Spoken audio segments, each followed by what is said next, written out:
Okay, welcome back to Exorcist Anime Review, episode number, if I can get the actual thing here,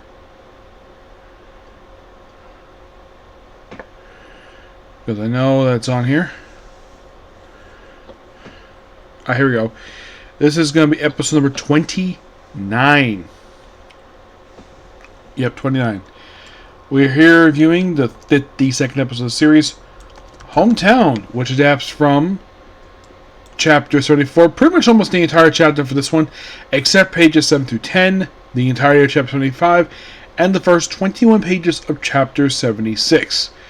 Now, they do cut 3 pages out of chapter 34, and if you're curious, do they adapt next episode? I looked up. No, they don't. They just basically... So, we pick up life of the last episode where Shira has gone missing, and Rin and Yuki is not exactly very happy that Rin is going, but Rin has no problem going. He has no problem with this at all. Yuki has him against it because basically he can do it on his own, but Bester says, "This is an order for me, do it." So they go. And they go straight to town, and they get there, and of course it's snowing. We do see Shira when she arrives before they do. They're like, "I hate the snow." And then she comes across basically, what's his name here? Because basically he makes his debut in this episode. Hidehara Okomi. Yes. This episode is his anime debut.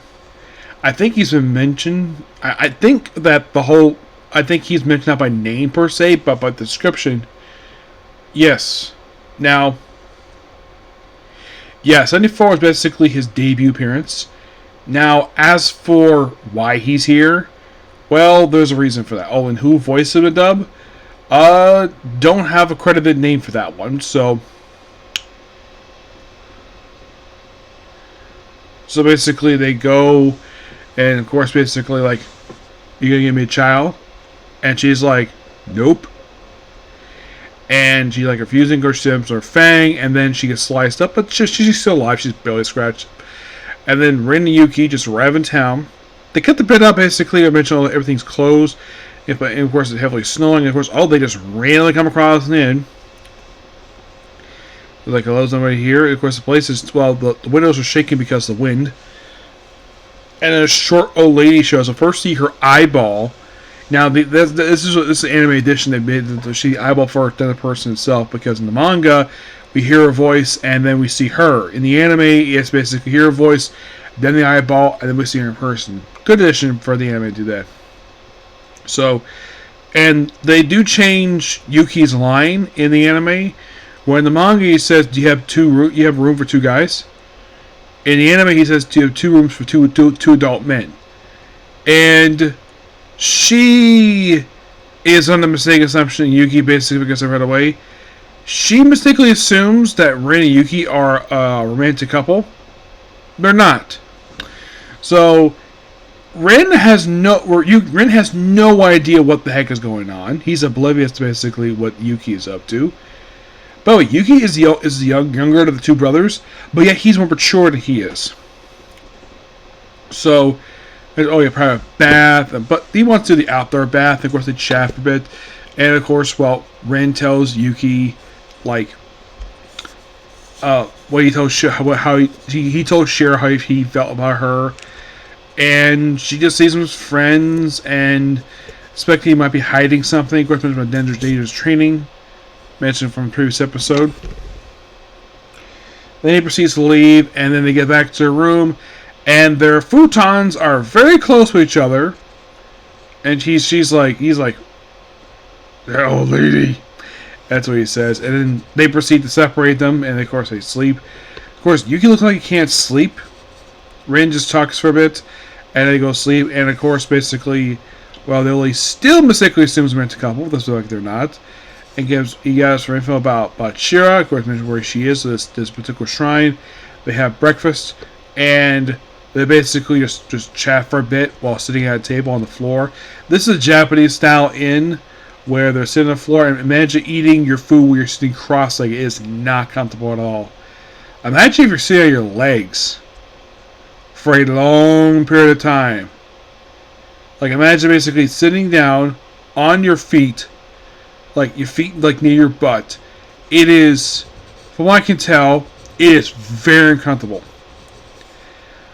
I do not get how some people in Japan can stand doing this for a long period of time. Like, if I were them, I would sit I would sit basically like knees up, or at least basically like knees up. Now we're like flat.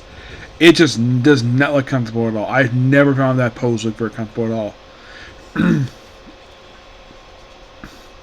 Like, if you're gonna sit normally. Like, sit on the floor, like cross-legged, or sit in a chair. Not like sit on your legs. Like, I get that's a cultural thing, but it looks very uncomfortable.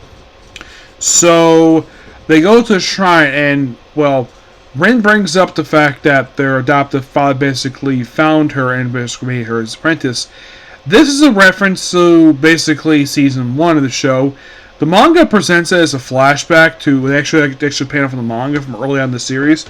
In the anime, they don't show it. It's just basically a brief reference, and they do mention apparently there was this incident that happened 18 years prior to the series, where she was found, and of course beat the demon, and of course mentioned that the name I just mentioned, where supposedly was sealed by Buddhists, and well, and of course they find Shira at this temple where she's wounded. They take it back to their inn, where she explains the origin of her curse that she has, where her ancestor, now she didn't get the curse on herself. Nope, this is not her fault. This is the fault of her ancestor, where she wanted to form her own school. The Air Ninjas basically weren't happy with this, so they wounded her. And then he just happened to come across Okayami. Yeah, just by sheer randomness, that he just happened to come across them. And, of course, basically heals her wound by basically drinking some blood. Continue to serve her. But you have to give me a baby by the age of 30. And you're like, oh, you have to be young. I don't want to see you old. And in the manga, basically, it's shown that he kind of opened up her tunic that she's wearing and put the mark on her. In the anime, they don't really show us very much at all. In the manga, it's a little more skin.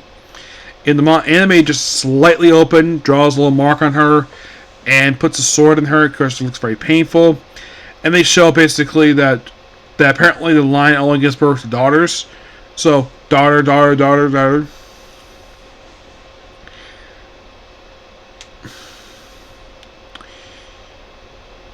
And they have to continue this, or they die at the age of 30. And they leave her alone for a bit. And then of course, basically, Rin really wants to help her out. Yuki, of course, contacts Mephisto. Says, oh yeah, they got sent back up. And then, oh, we have an enemy nearby. And they go up to see where Shira is, and she's gone. End of the episode. Absolutely really good episode. Thoroughly enjoyed it. Yep. But yeah, this particular review, please be sure to like, comment, subscribe, turn notifications, and do this like button. Well, even though it's about 10 o'clock, I'm just going to go straight to watch this first, the 2 episodes for Case Closed. Just knock them out of the way. Or I can just, you know what? As much as basically I could do it, I've got to get ready for bed because I got to get ready for work. My shift starts at 7 o'clock tomorrow morning. So, I'm going to hear tonight and do Case Closed tomorrow. Though it's going to be 2 straight episodes of Case Closed and ReZero. Now, I do have a stream going tomorrow night at 9 o'clock. Hopefully, that thing doesn't take too long because I have to get work in the morning. Though I could easily suggest that we could postpone to Saturday. Maybe Sunday. Well, yeah, we could probably postpone it. I'll chat with him about that. Okay? But see you tomorrow. Bye.